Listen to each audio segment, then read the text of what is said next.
bem-vindos a esta segunda sessão do ciclo de conferências Invasoras às Quartas, que é uma iniciativa da Rede Portuguesa de Estudo e Gestão de Espécies Invasoras. É uma rede muito recente que está associada à SPECO, à Sociedade Portuguesa de Ecologia, e que pretende reunir todas as pessoas interessadas neste tema, não só os investigadores, mas também quem trabalha com as espécies, professores que possam utilizar as espécies como tema para explorar nas suas aulas, pessoas meramente interessadas. A ideia é arranjar canais de comunicação que facilitem que todos possamos trocar experiências e dúvidas e sabermos mais e, no conjunto, aprendermos sobre espécies invasoras e a geri-las melhor e como é que a investigação pode contribuir também para isso. E no âmbito desta rede, nós temos vários grupos de trabalho. Um deles está a organizar este ciclo de conferências para que, ao longo do ano, as pessoas possam ouvir falar de espécies invasoras de uma forma bastante diversa. Nós temos, às quartas-feiras, palestras, às terceiras quartas-feiras de cada mês, que são nos meses pares à noite, portanto, a esta hora, às 21h10, e nos meses ímpares são à hora do almoço, um bocadinho antes do almoço, às 11h. E a ideia é que durante essas sessões se fale de muitas espécies invasoras diferentes, tanto animais como plantas e outros organismos, e em contextos diferentes de investigação, de trabalho com as espécies, numa perspectiva de gestão, numa perspectiva de divulgação, portanto, de formas muito variadas. E esta semana, este mês, temos como orador o professor José Aranha, que está aqui com o nome de Marinha Esteves, que será apresentado pela Marinha Esteves, que também faz parte da rede. E ora, a palavra é para a Marinha. Ok, boa noite a todos, obrigada pela vossa presença, agradeço também ao professor José Aranha ter aceito o convite da rede para participar neste webinar, nesta conversa que queremos que seja o mais prática, o mais participativa possível. Eu, para os 50 minutos que nós temos para esta sessão, demoraria para eu dar aqui a conhecer os trabalhos do professor José Aranha, por isso ele vai me permitir que eu faça aqui uma breve súmula de alguns trabalhos, e em particular aqueles que à Vespa diz respeito, porque ela também tem no seu currículo um papel importante. O professor José Aranha é licenciado em Engenharia Florestal pela Universidade de Trás-os-Montes e Alto Douro, tem várias especialidades, e também possui o doutoramento em Sistemas de Informação Geográfica. Atualmente é docente na Universidade de Trás-os-Montes e Alto Douro, e já vem há uns anos para cá essa parte, no Departamento de Ciências Florestais, e leciona na licenciatura e no mestrado em Engenharia Florestal e também no mestrado e licenciatura de Arquitetura Paisagista. Participa, nunca a Vespa de respeito,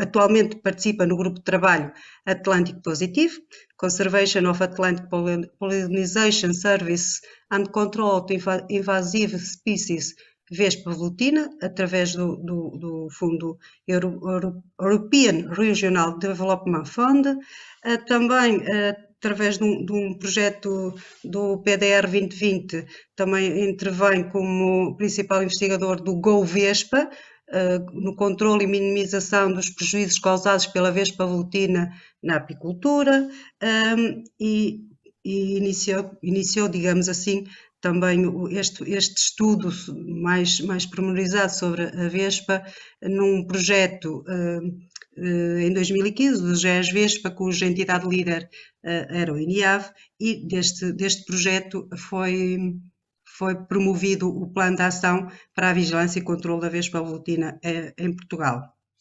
Neste projeto teve várias NUTS 3 envolvidas, ou melhor, comunidades intermunicipais envolvidas nesta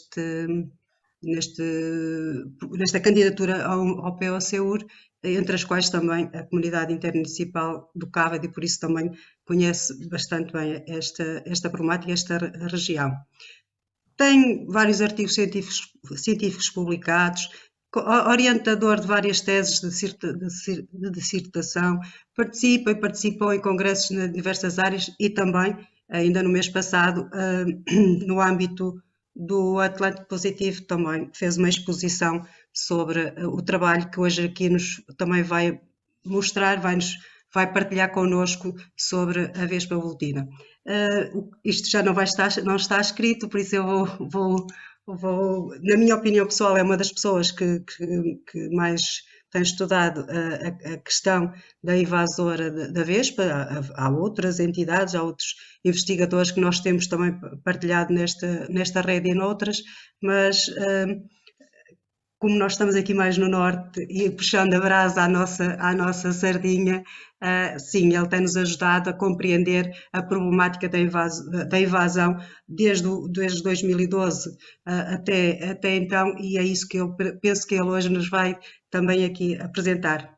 Professor Zé Aranha, peço desculpa se falhei aqui no seu currículo e se quiser acrescentar, esteja à vontade. Okay. Muito obrigado pelo convite e pelo desafio. É com muito gosto que venho falar do problema da Vespa asiática em Portugal continental e agradeço a participação de todos e o convite e as palavras da colega Marinha. Eu vou então partilhar o meu monitor. Mais uma vez, boa noite. Vou então apresentar o trabalho que temos vindo a fazer aqui no UTAD relativamente à Vespa asiática, à Vespa Volutina. E, pegando nas palavras da colega Marinha, este estudo começou em 2012, em Viana do Castelo. Eu fui convidado pela APIMIL e pela Câmara Municipal para participar nesta primeira reunião, principalmente pelo facto de trabalhar em informação geográfica, em sistemas de informação geográfica. E, portanto, em 2012 reunimos em Viana do Castelo. Eu recebi os registros dos primeiros ninhos encontrados, comecei a trabalhar com o colega Paulo Russo nesses registros e em 2013 apresentámos o primeiro modelo de dispersão espacial da Vespa asiática no norte de Portugal. Em 2016 integrei o projeto GES-Vespa para continuarmos a trabalhar neste assunto da divulgação da investigação sobre a Vespa e o tipo de dispersão que ela estava a ter no norte do território. E, pegando agora nos dados de 2012, esta foi a situação que nós encontramos. O Porto de Viana do Castelo, os primeiros registros de ninhos aqui ao longo do Lima, alguns registros em Vila Praia de Âncora, um registro isolado mais a norte, e esta era a situação em 2012. Fizemos o primeiro mapa de dispersão espacial da Vespa, como podemos ver nesta imagem, e, de acordo com as características de altimetria, distância às linhas de água, tipo de ocupação do solo, fizemos um mapa de potenciais áreas a serem invadidas pela Vespa. Em 2016, no âmbito do projeto GES-Vespa, utilizamos o mapa criado em 2013 e sobrepusemos-lhe os registros de 13 a 16. Portanto, este mapa de potencial dispersão foi feito apenas com registros de 2013 e, quando sobrepusemos em 2016 os registros até à data, aquilo que nós verificamos foi que mais de 50% dos registros em 14 e em 15 estavam onde nós dissemos que era provável que houvesse invasão por parte da Vespa. Já nessa altura, nós chamamos a atenção para a necessidade de se estabelecer um sistema de armadilhagem no inverno para capturar as potenciais fundadoras e, portanto, com base nesses registros, nós tencionávamos ou contávamos conseguir ir controlando a dispersão da Vespa. Em 2017, integrei o grupo operacional GoVespa, o projeto ainda está a decorrer neste momento, e em 2019 integrei o grupo de Atlântico Positivo para estudarmos este problema agora a nível europeu. Dos resultados do grupo operacional Vespa, saiu, por exemplo, esta régua de medição para poder ensinar, digamos assim, às pessoas que não estão familiarizadas com a Vespa, o que é uma Vespa asiática, e qual é a relação para com as outras vespas. Portanto, temos uma escala métrica, temos um objeto conhecido e podemos ver que a vespa asiática é mais pequena do que a vespa crabro, é maior do que a germânica ou que a comum, e que a vespa mamute é a maior de todas. A vespa mamute é um animal solitário, não faz colónias e, portanto, não ataca, pode assustar pela dimensão. A vespa europeia, a vespa crabro, faz colónias e também ataca as colmeias, e a vespa asiática está no meio da escala, digamos assim. Temos andado a monitorizar ninhos primários para mostrar aonde é que eles aparecem e qual é o formato. Eu tive a sorte de, no tempo de pandemia, uma vespa vir fazer um ninho mesmo à entrada da minha casa e consegui monitorizar este ninho durante o mês inteiro. Temos outros exemplos, mas este é o que mais nos preocupa. Um dos nossos colaboradores aqui da UTAD encontrou um ninho primário de vespa asiática dentro de uma colmeia que não estava a ser utilizada e, portanto, estava armazenada. Isto é uma situação problemática porque tem vindo a acontecer com alguma frequência e se as colmeias forem levadas de uns locais para os outros sem se verificar se estão limpas, podemos inadvertidamente transportar uma vespa fundadora de um local para o outro. Temos feito outros ensaios para tentar utilizar os drones para fotografar e filmar os ninhos de vespa. Nós, quando estamos no solo, temos ideia de que os ninhos estão no topo das árvores. Quando filmamos esses ninhos com os drones, vemos que, na realidade, eles não estão exatamente no topo das árvores. Estão na parte mais alta, mas não estão no topo das árvores. Temos aqui dois exemplos, um de ninho de vespa velutina, vespa asiática, outro de vespa crabo, a vespa europeia, e a grande diferença é que, no caso da vespa asiática, a entrada faz o terço superior lateral, e no caso da vespa crabro, a entrada faz pela base do ninho. Atendendo a estas diferenças muito nítidas, nós podemos mostrar que é fácil detectar ou é fácil identificar os ninhos. A vespa asiática, do modo geral, faz os ninhos nas árvores, entra por cima. A vespa crabro faz muitas vezes os ninhos em estruturas humanas e a entrada é por baixo. A asiática também faz ninhos em estruturas humanas, mas a entrada continua a ser, imaginem que isto era um ninho de uma vespa asiática, a entrada seria aqui e nunca aqui por baixo. Outros ensaios que fizemos, temos aqui uma bolseira, a Juliana Salvação, a pilotar o drone. Temos aqui um ninho de vespa asiática, curiosamente também numa árvore a 50 metros da minha casa, e temos aqui o ninho visto de baixo. Em contraluz, do solo para o céu, é fácil nós vermos o ninho porque há um grande contraste. O contrário já não é verdade. Nós sabemos que aqui há um ninho de vespa asiática, porque a partir da estrada nós conseguimos ver o ninho. O ninho está nesta posição num pinheiro. De cima, com um drone, foi impossível ver o ninho e fotografá-lo. De baixo, foi possível vê-lo e fotografá-lo. E, portanto, isto mostra que os drones podem ser muito úteis, mas é difícil conseguirmos trabalhar com eles.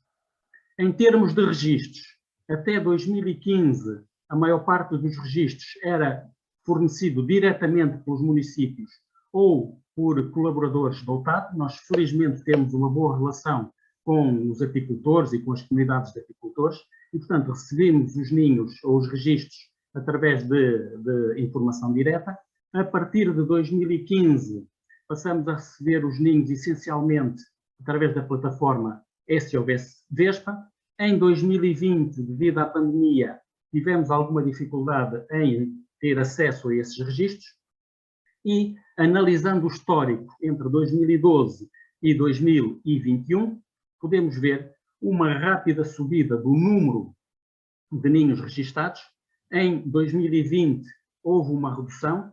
Não creio que esta redução tenha sido real e que tenha havido menos ninhos, mas que seja devido ao facto de termos estado numa situação anómala da pandemia, poucas pessoas a circular, alguma desorganização na nossa vida e, portanto, temos uma diminuição do número de registros, porque houve menos aviso, não porque eles tenham diminuído, mas em 2021, até novembro, o número de ninhos ainda não tinha chegado aos valores de 2019.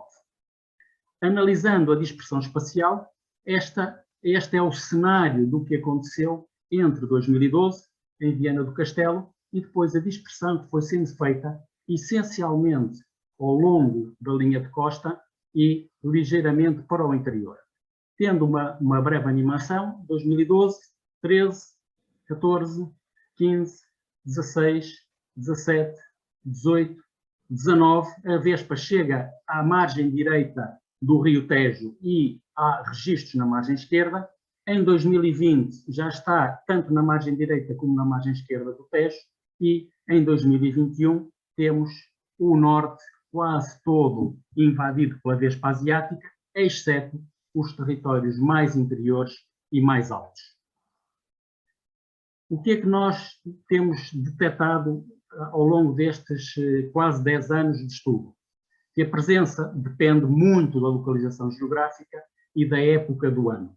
As zonas costeiras e mais baixas em cota são mais atacadas do que as zonas mais altas e a maior parte do problema começa essencialmente a partir de junho.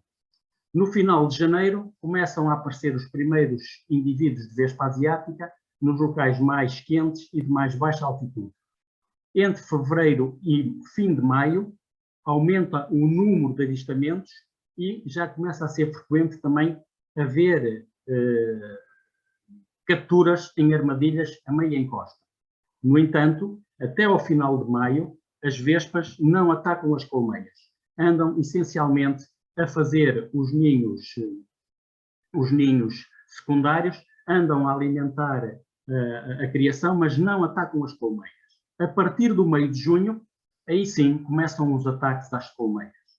Este ataque vai ganhando intensidade até ao final de setembro, outubro, que é quando se dá depois a parte ou a época da fecundação.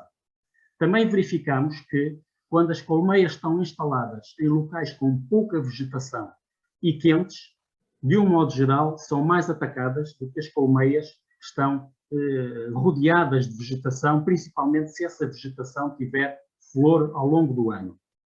Também verificamos que os apiários com poucas colmeias sofrem mais fortemente o ataque das vespas, ou seja, é mais significativa a predação das vespas.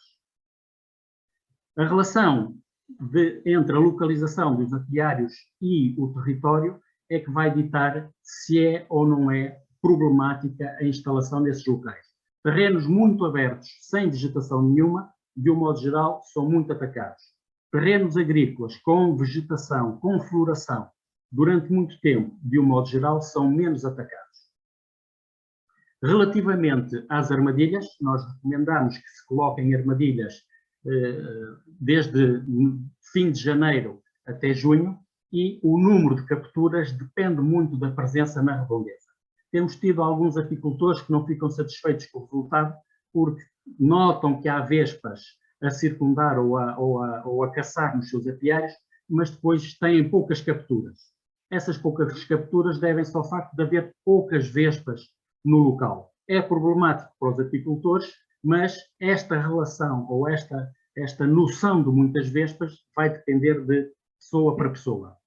Os apicultores que instalaram armadilhas primárias entre o fim de janeiro e o fim de maio notaram uma redução da presença da vespa ao longo do verão. Portanto, a armadilhagem primária é, até à data, uma boa técnica para controlar as vespas durante o verão. Porquê? Porque neste período entre janeiro e maio, nós conseguimos apanhar quer as potenciais fundadoras, quer as obreiras de primeira geração e, portanto, quebramos o ciclo à vespa e impedimos que ela faça o ninho secundário.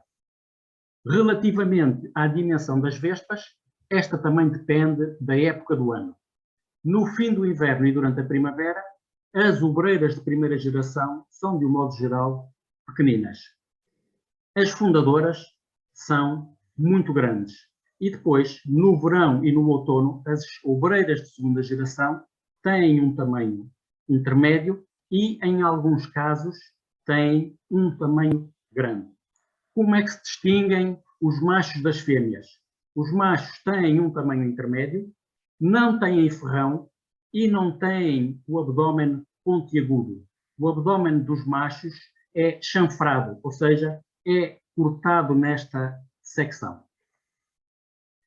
O que é que estamos a fazer atualmente? Estamos a melhorar as armadilhas e a melhorar os iscos. Existem muito boas armadilhas comerciais e muito bons iscos comerciais, no entanto, o preço das armadilhas e dos iscos nem sempre é compatível com a dimensão do negócio por parte dos apicultores.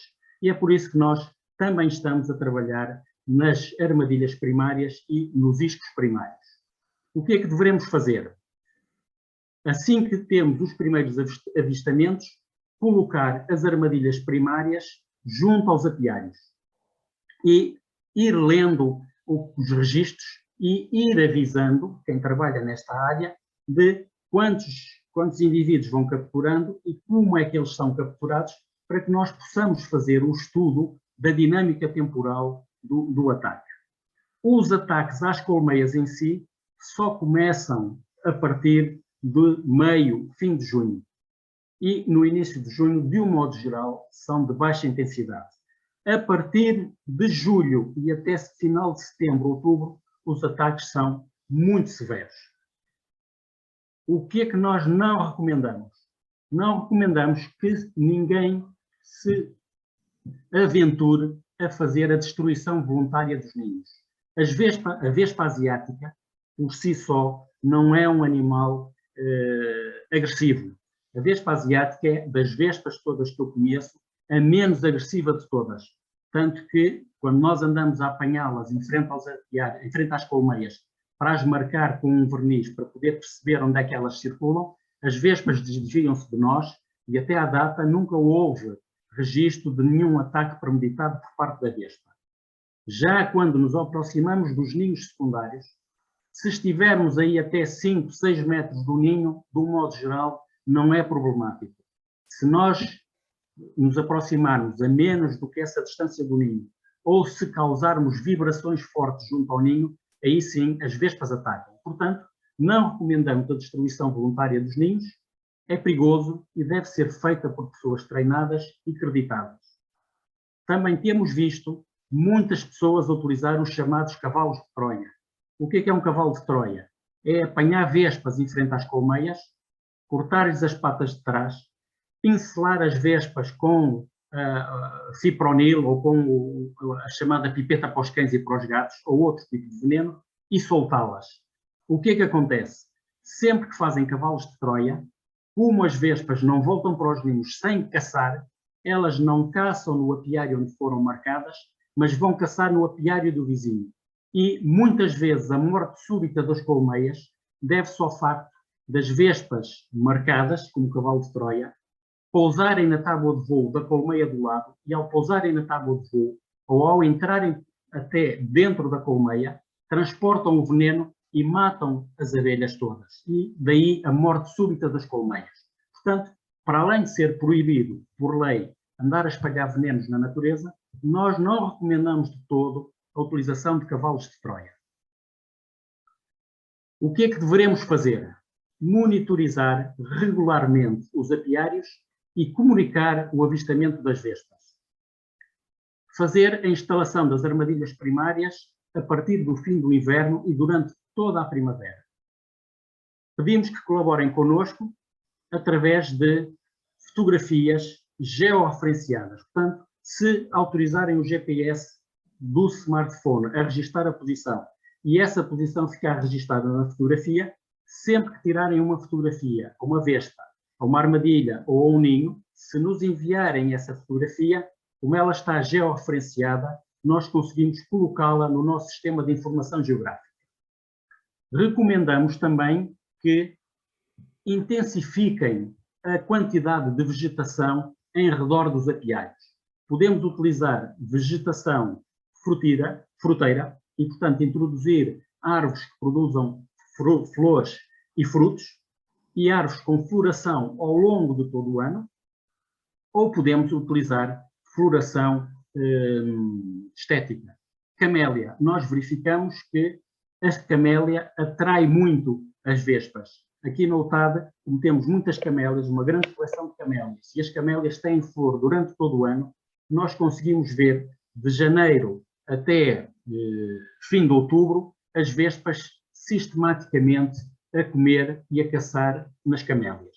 Também recomendamos a introdução de vegetação herbácea com floração durante todo o ano. Para quê? Para criar condições às abelhas para visitarem as flores e, ao mesmo tempo, criar condições de distração da vespa. Se a vespa tiver floração abundante à volta das colmeias, vai ter tendência a ir buscar os néctares a estas flores, porque a vespa adulta não é carnívora, é melífera como as abelhas. Portanto, as vespas adultas não comem carne, não comem as abelhas, elas só caçam abelhas para alimentar as larvas que estão dentro dos ninhos. Mas a vespa adulta em si é melífera e precisa de produtos açucarados. Se nós introduzirmos esta floração à volta dos nossos apiários, conseguimos criar condições de distração da vespa relativamente às colmeias. Por outro lado, vai haver outros insetos a andar também a alimentar-se nesta floração e a vespa vai caçar esses insetos e, portanto, vamos conseguir minimizar os ataques. Relativamente às perguntas que nos costumam fazer sobre a vespa, vou abordar as questões do habitat, o ciclo de vida, como monitorizar a presença da vespa através das armadilhas e dos iscos, qual é o impacto que tem no comportamento das abelhas e na sobrevivência das colónias e depois formas de mitigar esses aspectos. Relativamente ao habitat, aquilo que nós verificamos é que mais de 90% dos ninhos estão até 1500 metros de uma fonte de água doce, ou seja, um rio, um riacho, uma albufeira, uma fonte. Também verificamos que, de um modo geral, estão a menos de 2500 metros dos apiários. Ocorrem até aos 800 metros de altitude. Sabemos de registros, ou temos de registros de ninhos ou da presença de vespa acima dos 800 metros, mas não é problemático, são registros ocasionais. Abaixo dos 800 metros de cota ou de altitude é frequente, daí que a faixa costeira de Portugal continental esteja invadida, que essa invasão vá até meio do território, mas depois os terrenos de altitude ou de muito interior não estão, felizmente, ainda invadidos com significado. De um modo geral, fazem os ninhos em árvores, em sistema agroflorestal. Tanto fazem os ninhos em fruteiras, como fazem os ninhos em árvores florestais. 75% dos ninhos estão, de um modo geral, em árvores com alguma altura, pinheiros, carvalhos, eucaliptos. 20% dos ninhos ocorrem em estruturas humanas, varandas, no beiral das varandas, peitoris de janelas que, do modo geral, não abrimos, arrumos, chaminés. Também foram encontrados ninhos em paredes de pedra solta, muro seco, e ninhos enterrados no solo. Ciclo de vida. O fim do outono é o início da fertilização das futuras rainhas. Portanto, dentro dos ninhos secundários, daqueles ninhos grandes que nós encontramos, nesta altura do ano, outubro, existem muitas potenciais rainhas e muitos zangãos. E o acasalamento faz-se precisamente nesta época, durante o outono e, quando muito, a primeira semana de novembro. Ao fim do acasalamento dentro do ninho secundário, as vespas futuras rainhas saem desse ninho e procuram tocas nas árvores ou interstícios grossos na casca das árvores, paredes de pedra solta, solo, base das árvores, para passarem o inverno, portanto, para hibernarem, digamos assim. Nesta altura, dá-se a morte dos machos, dá-se a morte da maior parte das obreiras e termina a colónia.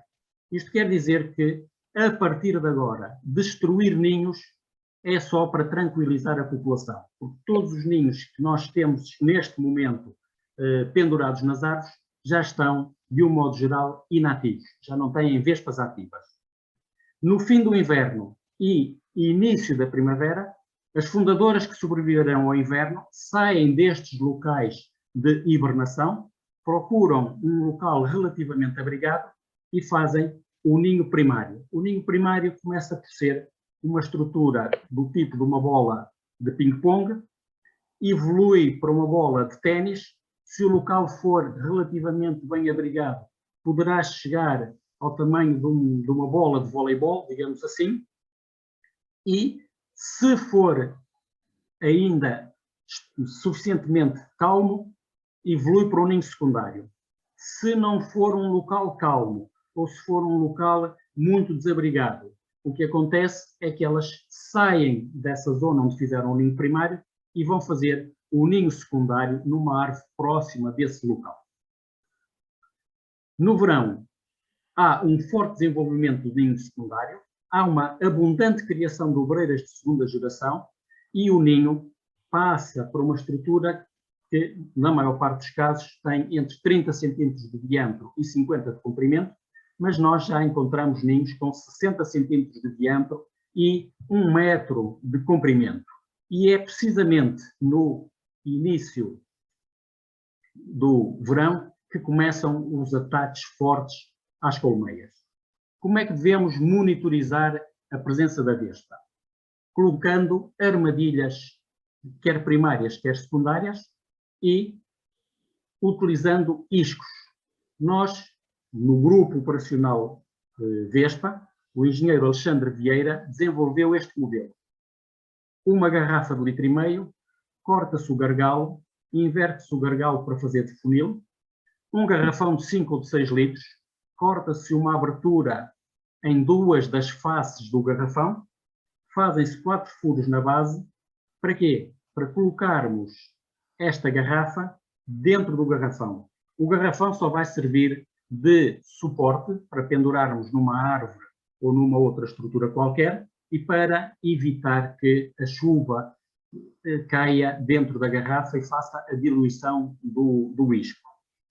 Recomendamos que seja colocada aqui uma esponja de lavar a louça, por exemplo, e que seja utilizado como isco sangria comercial. É um produto barato, funciona muito bem, a quantidade de sangria que se coloca aqui são 100, 150 centímetros cúbicos, é muito pouco e, portanto, 2 litros de sangria comercial dão para manter esta armadilha durante o mês.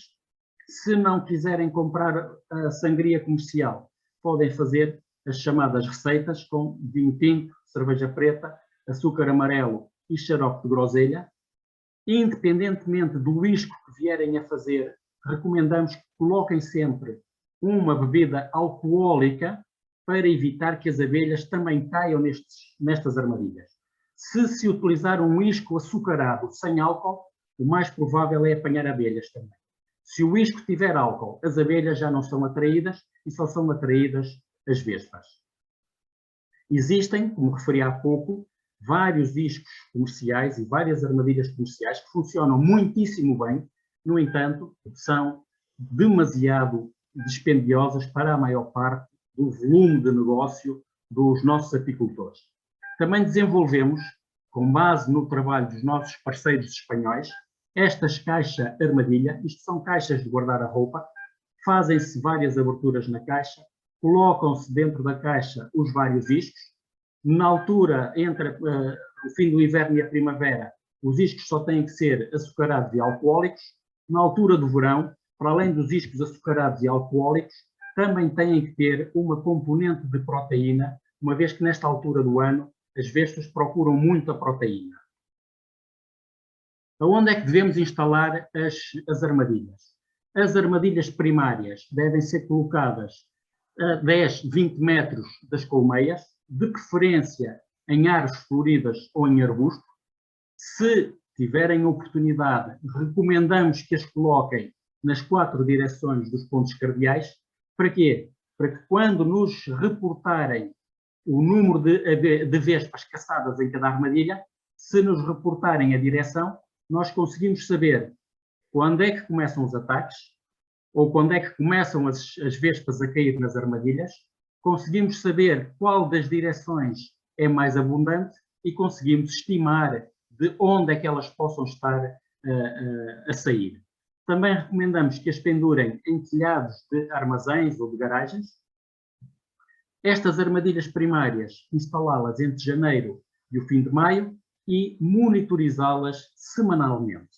Portanto, remover a garrafa do garrafão, abrir uma cova no solo e verter o isco com as vespas, tirar uma fotografia e enviar-nos essa fotografia para nós podermos fazer a contagem.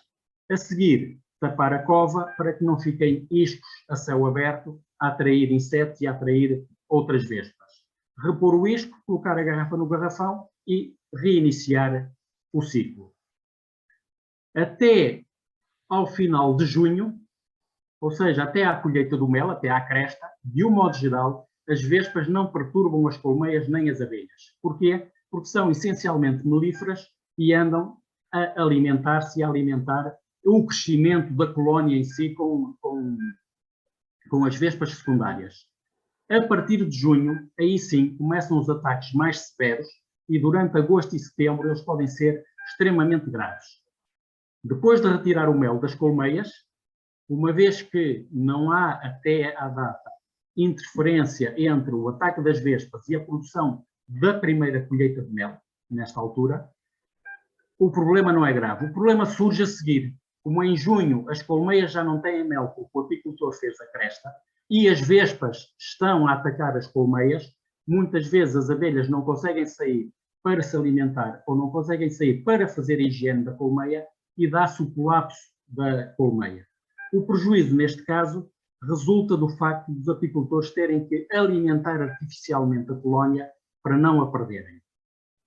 Devemos visitar frequentemente os apiários, pelo menos uma vez por semana, colocar as armadilhas primárias afastadas dos apiários, colocar armadilhas secundárias, agora sim, junto aos apiários durante os meses de julho, agosto e setembro, sempre com iscos açucarados, proteicos e alcoólicos. Se houver possibilidade de instalar harpas elétricas, recomendamos a colocação de 2 harpas por cada 3 ou 4 colmeias. As harpas elétricas não matam propriamente as vespas, não têm potência para isso, mas o facto delas apanharem aquele choque e de ficarem perturbadas faz com que aprendam a não andar naquela zona e que diminua o ataque. Recomendamos que estas harpas sejam colocadas entre as colmeias, a separá-las, e que semanalmente sejam mudadas de local para local, ou seja, colocadas na colmeia 1, 4, 8, 10, por exemplo, e na semana seguinte ou 15 dias depois, trocar a posição da direita para a esquerda das colmeias para introduzir alguma dinâmica. E, relativamente à proteção da colmeia em si ou do apiário, também podemos recorrer à transumância, ou seja, após a primeira cresta, a colheita do mel, levar as colmeias para áreas montanhosas acima dos 800 metros de cota. Para quê? Para tirarmos partido da floração de altitude secundária e para fazermos uma segunda produção de mel. Desta forma, tiramos as abelhas de uma zona onde pode estar a haver já ataques significativos, levamos-las para uma zona de altitude, protegemos a colmeia e conseguimos fazer uma segunda produção de mel.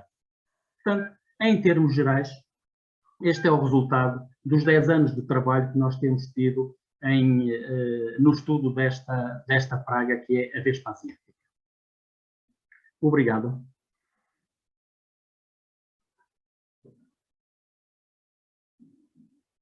Obrigado pela atenção. Qualquer comentário? Sim, temos aqui algumas questões. A Elizabeth Marchante vai colocar. Sim, Beta, por favor.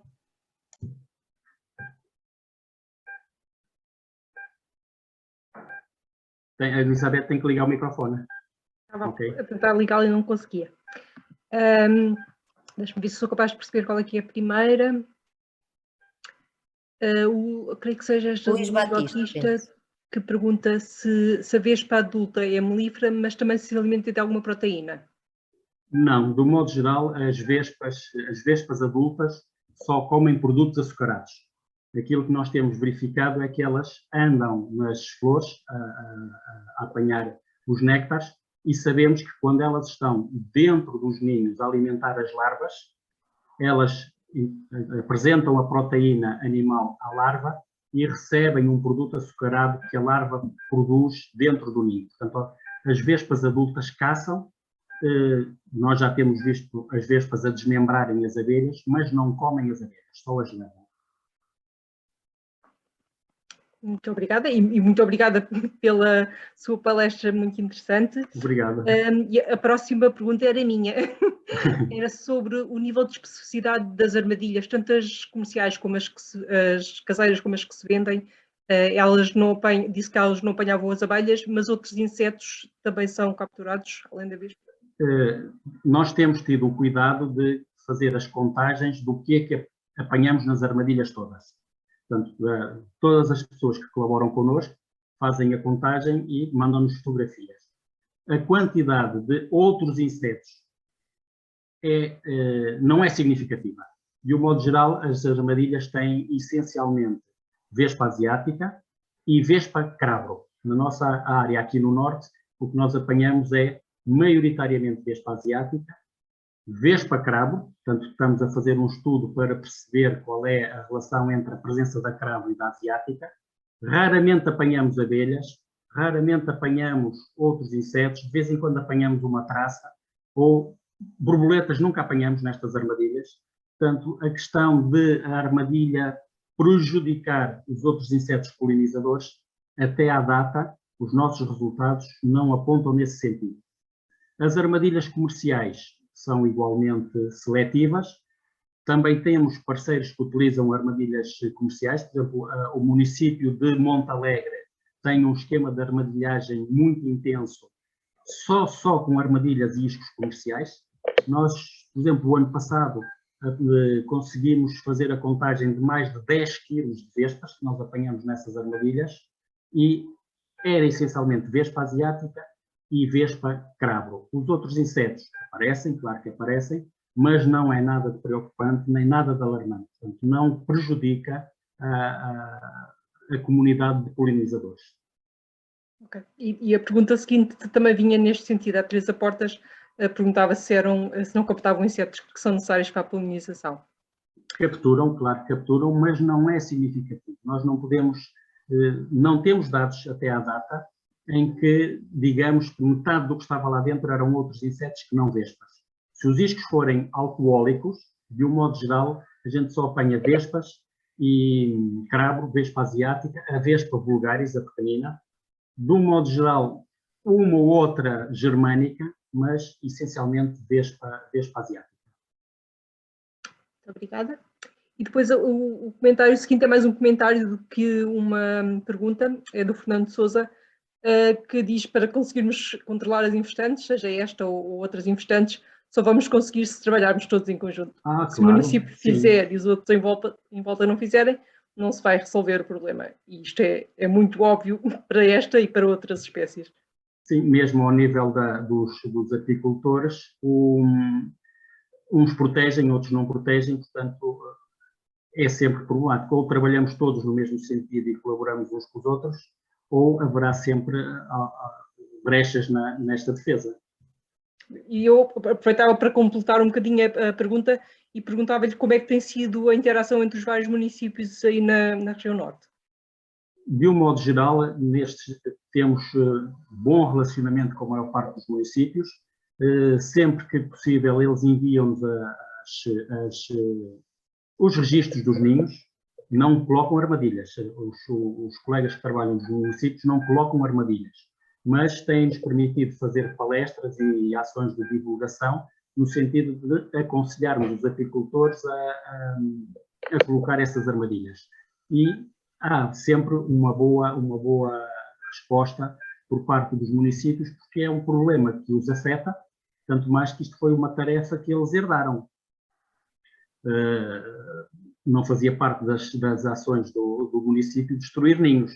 De repente é que herdaram esta tarefa e, portanto, é uma sobrecarga de trabalho e se nós pudermos receber os dados deles e, por outro lado, darmos algum apoio em termos de tranquilidade da população, portanto, nós trabalhamos com eles e tem até à data, exceto um ou outro município que diz que não tem ninhos, porque eu sei que há municípios aqui no norte que dizem nós não temos ninhos.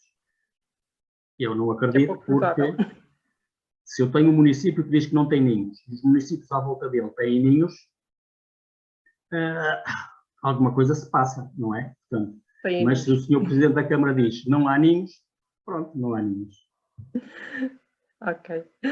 Depois o Paulo Gardete pergunta a quem compete o combate à vespa velutina e a instalação, remoção de ninhos, etc. Os serviços municipalizados, creio eu, SMPC, apicultores? Não, neste momento, de acordo com a nossa legislação, só os elementos da Proteção Civil e, eventualmente, das corporações dos bombeiros ou do Gabinete Técnico Florestal é que estão mandatados para fazer ações de destruição. Sei que há particulares que o fazem e em condições de segurança. Portanto, se o fizerem em condições de segurança e se comunicarem ao município que têm esse tipo de ação, poderão fazê-lo. Digamos que é uma autorização informal para o fazer. Os apicultores, o comum dos cidadãos, nem está mandatado, nem está autorizado a fazer esse tipo de ação.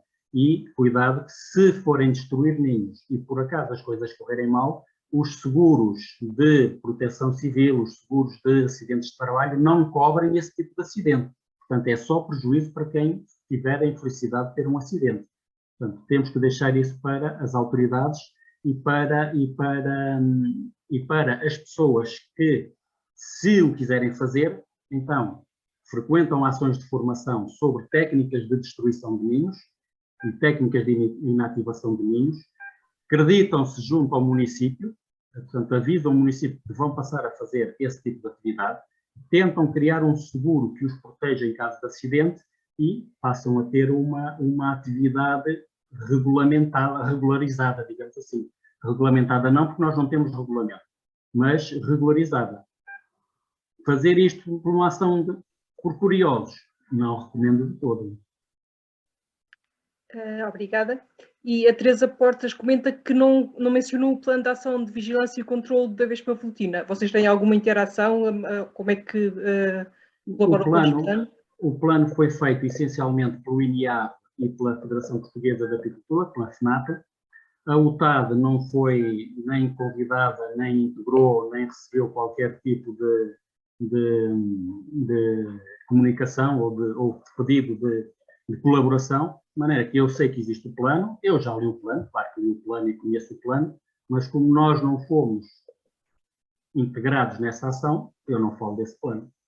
Sei que ele existe, mas não tenho responsabilidade nenhuma nele, portanto não vou fazer comentários sobre o documento. Ok, obrigada. Eu acho que vou ter que selecionar porque tenho aqui muitas perguntas.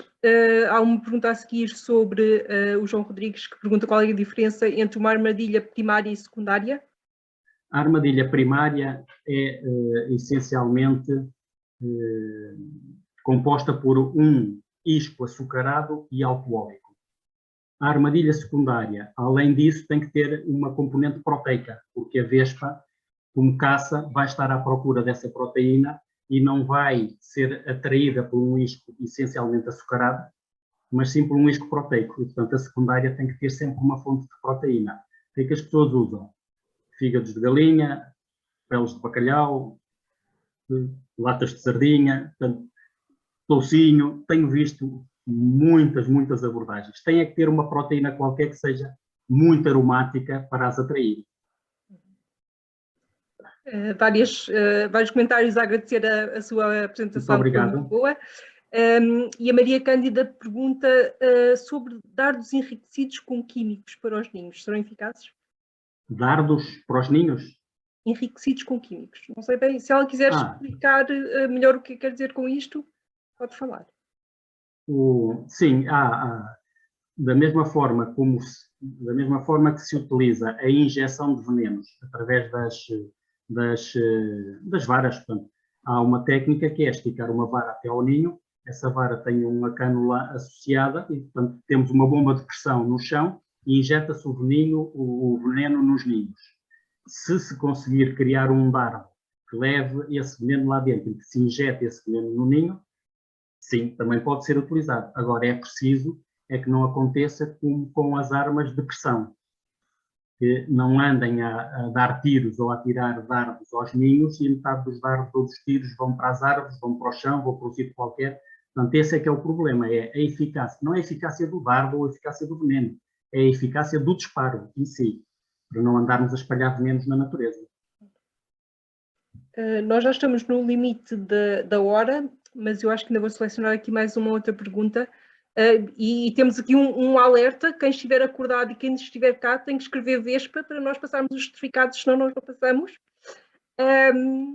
E a próxima pergunta é do João Rodrigues, que pergunta que alterações na dinâmica temporal e espacial espera que ocorram devido às alterações climáticas com esta espécie. Eu estudei as alterações climáticas previstas aqui no norte do país, não por causa das vespas, mas quando estive a fazer os planos de ordenamento, os planos regionais de ordenamento florestal.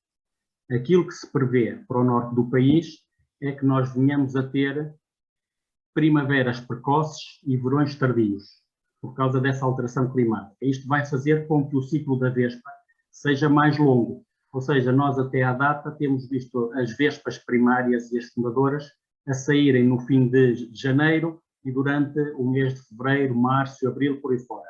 Se as temperaturas se tornarem mais amenas, nós prevemos que o ciclo seja encurtado e, em vez de começarmos a ter fortes ataques no final de junho, nós possamos começar a ter ataques no final de maio, se houver essas alterações. Eu vi aqui uma questão sobre a destruição dos ninhos, se é à noite, se é de dia, se é de tarde. O que é que acontece? Se for utilizado um veneno, um biocida, como o biocida é residual dentro do ninho, aplicar esse biocida numa hora qualquer do dia não é problemático, porque ele vai ficar residual dentro do ninho e as vespas vão entrar e sair e vão acabar por morrer durante os 15 dias seguintes. Portanto, quando se utilizam venenos para destruir os ninhos, a hora do dia não é propriamente problemática. Agora, quando se utiliza o fogo para destruir os ninhos, aí sim, a hora do dia é extremamente problemática. Só devemos destruir os ninhos depois do sol posto, para termos a certeza que as vespas estão todas lá dentro. Porque se nós formos destruir ninhos com fogo durante o dia e parte das vespas ficarem cá fora, ou as vespas fugirem, que é o que acontece, quando sentem que o ninho está a ser destruído, elas fogem do ninho e vão fazer o ninho noutro local. E, portanto, nós aí só andamos a espalhar ninhos. A Maria Cândida tinha a mão no ar, não sei se ela quer falar ou não. Mas também, a Maria Cândida também já colocou aqui uma outra questão que eu acho que é interessante, e é que escreveu: por que não dar formação aos apicultores, não é? Todos nós ainda estamos a aprender e estas sessões servem para isso mesmo, capacitar-nos para. Eu acho que é por aí também. Sim, nós, quando eu digo nós, não sou eu ou o Otávio. Nós, comunidade, podemos dar formação e pode-se formar um conjunto de pessoas para fazer este tipo de tarefa. E, portanto, é uma ação que pode ser feita, e se nós começarmos a ter muitas brigadas que se encarreguem de destruir os ninhos, isto passa a ser uma atividade como outra qualquer, e porque eu sei que os municípios não conseguem acudir a todos ao mesmo tempo. É humanamente impossível destruírem mais de 4, 5 ninhos por dia, porque não há tempo físico para isso. Se tivermos pessoas acreditadas e devidamente formadas para colaborar, pois isso é bom. Uma das colegas perguntava se as vespas não sentem o cheiro do biocida. Sentem e sabem que ele existe, mas o instinto de prolongar a colónia é superior à repulsa, digamos assim, que pudessem ter do biocida, e, portanto, elas, enquanto conseguirem voar, sair, caçar e levar comida para o ninho, elas vão completar o ciclo e, portanto, não vão abandonar a colónia só pelo facto de elas terem lá um biocida dentro. Obrigada. Está aqui uma pergunta da Ângela que eu acho que é muito importante responder, porque eu acho que a resposta é não, mas as pessoas não devem ficar na dúvida. Se detectarmos um ninho de cabro, devemos comunicar também e devem ser destruídos esses ninhos? A vespa crabro existe connosco desde há muito tempo e, por exemplo, eu também tenho um ninho de vespa crabro em casa dos meus pais e aproveito para estudar, para monitorizar, uma vez que eles não se importam que o ninho esteja lá. Até à data não houve problemas, E um ninho de vespa cravo poderá ter, sei lá, 2.000, 3.000 vespas. Não é problemático. Um ninho de vespa asiática de grande dimensão pode chegar a ter 30.000 vespas no ciclo completo. Portanto, são universos completamente distintos e, enquanto as abelhas e o nosso ecossistema evoluiu todo, vespa, cravo, abelha, não evoluiu vespa asiática, abelha. Portanto, na minha opinião, as vespas cravo, vamos deixá-las porque fazem parte do nosso ecossistema. As vespas asiáticas, vamos controlá-las porque não fazem parte do nosso ecossistema e vão acabar por condicionar as outras todas, não destruir os de cravo. Mas de cabos nem de outras espécies. Sim. Também tenho visto destruir da vespa do papel e da vespa germânica, Porquê? Porque as pessoas ficam assustadas. Eu já vi uma vez uma pessoa muito assustada porque tinha um ninho de vespas em casa, fomos lá vê-lo, era um ninho de vespa vulgaris, aquelas pequeninas. A minha vizinha também já me pediu para ir destruir vespas e depois não era asiática, eram outras. E o Amadeu Rodrigues pergunta como e onde é que se pode fazer a formação para realizar estas intervenções nos ninhos? De um modo geral, é preciso contactar pessoas que o façam. E, portanto, se a Proteção Civil ou os municípios não estão autorizados, digamos assim, ou não têm esse tipo de ação. Mas há várias pessoas que fazem destruição de ninhos de um modo profissional. Portanto, é uma questão de contactar quem os faz, aprender a fazer, adquirirem o equipamento correto e adequado para o fazer e depois manifestar essa vontade junto à Câmara. Eu sempre me há alguma entidade que faça a certificação? Não há. Não. É tudo oficioso. Mas as associações e a Federação, como é que se chamou no início, professora, a Federação Nacional? Sim. Eu penso que, e as associações de apicultores do território, eu penso que eles também poderão ser uma alternativa e têm técnicos que poderão promover essa formação. Seja para os GT, o Amadeu é GTF e já está ali a pensar nisso, sim, mas é para os técnicos e também para os operacionais. Isso é importante que haja essa capacitação no futuro e temos de trabalhar todos nesse sentido. E o Fernando Maria Monteiro Cândida tinha uma outra nova pergunta. Eu sei que eu estou a tentar dar-lhe permissão de som. Já tenho som. Boa noite. Pronto. Peço desculpa. É que eu estava a tentar intervir, não por intimidação, mas porque não tinha som. Se me dão licença, posso um minutinho? Por favor, sim. Sim, por favor. Muito bem. Antes de mais agradecer, muito obrigada por esta oportunidade. Vou recuar só um bocadinho para elucidar. Professor José Aranha, o que eu estava a referir-me em relação ao dardo, estou-me a referir ainda à pergunta do dardo, foi numa pequena conferência sobre exatamente esta temática, foi passada a informação que supostamente algumas corporações de bombeiros já estariam equipadas com dardos. Quando eu falo de químicos, estou-me a referir a um veneno, evidentemente, portanto, dardos equipados com venenos que serão atirados aos ninhos para eliminar as vespas. E, portanto, a minha questão era se estava a par dessa situação, se será eficaz. Não tem. Ok. Entretanto, também foi passada, peço desculpa, também foi dito que já existiria um predador reconhecido que estaria a eliminar a vespa. Há os abelharucos, que é uma ave nacional, também já têm sido vistos uns falcões, que eu não me lembro agora qual é o nome, que destroem os ninhos e comem as larvas, não comem as vespas grandes, rasgam os ninhos e comem as larvas que estão lá dentro. Agora, nós não temos predadores em número suficiente para tanto ninho que há para eliminar. Mas há predadores naturais, há pelo menos duas aves, os abelharucos e os falcões, não me lembro agora o bútio vespeiro, diz aqui o Nelson, sim, o bútio vespeiro e o falcão apívoros, o Pernis apívoros, portanto, que comem essencialmente as larvas que estão nesses ninhos. Obrigada. Obrigada, Maria Cândida. Eu creio que nós já passamos a nossa hora, nós queríamos estas discussões curtinhas e para as pessoas não se saturarem, mas há de certeza perguntas que não foram respondidas. Portanto, eu ia pedir ao professor José Aranha para escrever assim, aqui um mail no bate-papo e se ficaram algumas perguntas por responder, podem escrever diretamente ao professor ou podem nos escrever a nós para o mail que eu vou também colocar aqui da rede. Nós teremos todo o gosto em reencaminhar para o professor.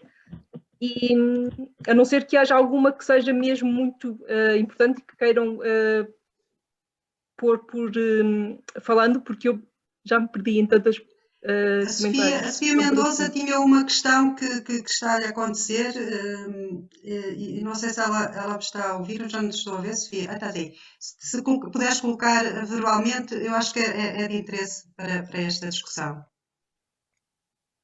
Eu penso que o professor Aranha já... Boa noite a todos, sou técnica do GTF e da Oeste Sim, Caldas da Rainha. Eu penso que o professor Aranha já respondeu, foi a questão dos ninhos, da desativação dos ninhos. Marinha. Com biocida, não é? Sim, sim. Se durante o dia, se durante a noite. Sim, o professor Aranha já respondeu, obrigada. E entretanto coloquei outra questão que tinha a ver com a formação. No âmbito do Plano Nacional de Ação, a DGAV não irá continuar o plano de formação? Não lhe sei responder. Pois. Não conheço. Calculei que não. Ok. Obrigada. Então, eu acho que resta-nos agradecer a todos, que ainda são 83 resistentes a esta hora da noite. Nós, em janeiro, teremos mais uma sessão, que será às 11 da manhã e que será sobre invasoras aquáticas, voltamos às plantas, e nós faremos a divulgação em breve. De qualquer maneira, nós enviaremos os certificados, não já, mas antes da próxima sessão. Desejamos boas festas a todos e agradecemos muito a vossa participação. Se tiverem interesse, podem-se registar na rede para acompanharem as nossas ações, para ter uma forma de saber sobre espécies invasoras de uma forma geral. E se as minhas colegas quiserem acrescentar alguma coisa... O Amadeu tem a mão no ar ainda, não sei se ele quer intervir. Eu não vejo aqui nenhuma mão no ar. Eu vejo ali a... Não é. Eu não me apresentei. Eu sou Elizabeth Marchante e sou investigadora no Centro de Ecologia Funcional da Universidade de Coimbra e trabalho com plantas invasoras. E acho que a Marinha, nós fomos falando e não nos apresentamos, mas todas nós fazemos parte da rede portuguesa de estudo e gestão de espécies invasoras, mas isso é uma coisa à parte do resto que nós fazemos com espécies invasoras. Marinha, se quiseres, e Liana e Elia apresentarem-se, façam favor.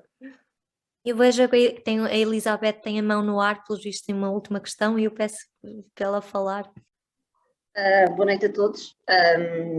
Antes de mais, muitos parabéns por esta iniciativa, porque acho que é muito interessante e muito importante para todos nós.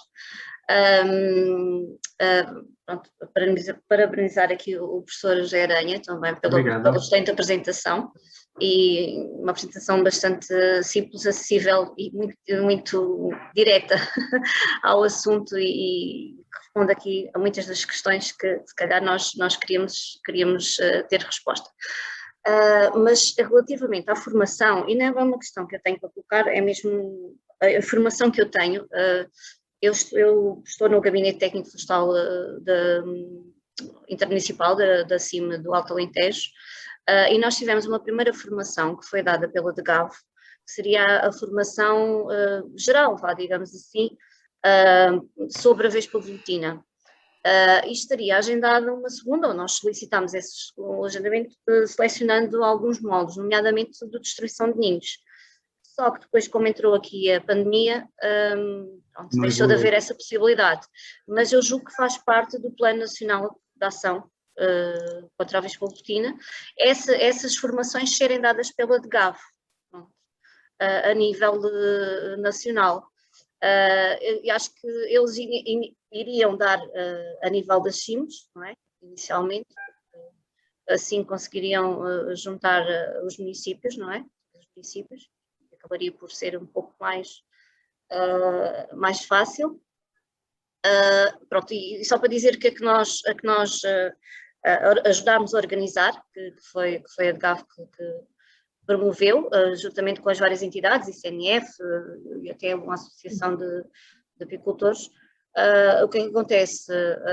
Nós tivemos cerca de 140 participantes, logo na primeira sessão, porque todas as pessoas, para além de entidades, bombeiros, como GNR, e tivemos imensos elementos da GNR, também algumas pessoas, os municípios também tiveram bastantes técnicos presentes, mas mesmo assim muitos apicultores e muitas pessoas que estavam interessadas no assunto. Portanto, acho que era interessante, portanto, reforçar junto da DGAV ou então outras entidades que possam ter responsabilidades nessa matéria, continuarem a dar estas formações, especialmente nesta parte da distribuição de ninhos. Sim. Porque aqui no Alto Alentejo nós estamos aqui numa faixa de transição, ou seja, nós temos concelhos afetados e temos concelhos ainda que ainda não estão afetados. Estamos aqui, para aspas, na zona tampão, não sei se é assim que se pode chamar. Sim, sim. E nós estamos a iniciar, os técnicos vão ser equipados com os equipamentos através da candidatura da Vespa Volutina e era fundamental nós conseguirmos arranjar formação para estes técnicos utilizarem todo este equipamento que nós vamos adquirir. Apesar de nós, a nível dos equipamentos, estamos já a solicitar também a parte da capacitação, pronto, já para a capacitação das equipas. Pronto, era só dar este registro, a informação que eu tinha era que a DGAV tinha essa incumbência. Bom, é bom. Obrigado. Sim, o que nós podemos dizer é que na rede Inveco nós temos uma mail list, toda a gente que já se associou, que inclui várias pessoas das entidades que estão envolvidas no plano e nós podemos fazer chegar esse interesse de uma forma relativamente simples. Sim, é uma necessidade que nós todos temos, a nível de todas as CIMs, pelo menos as equipas estão a ser constituídas, ou até novas equipas, porventura a nível de bombeiros, ou etc.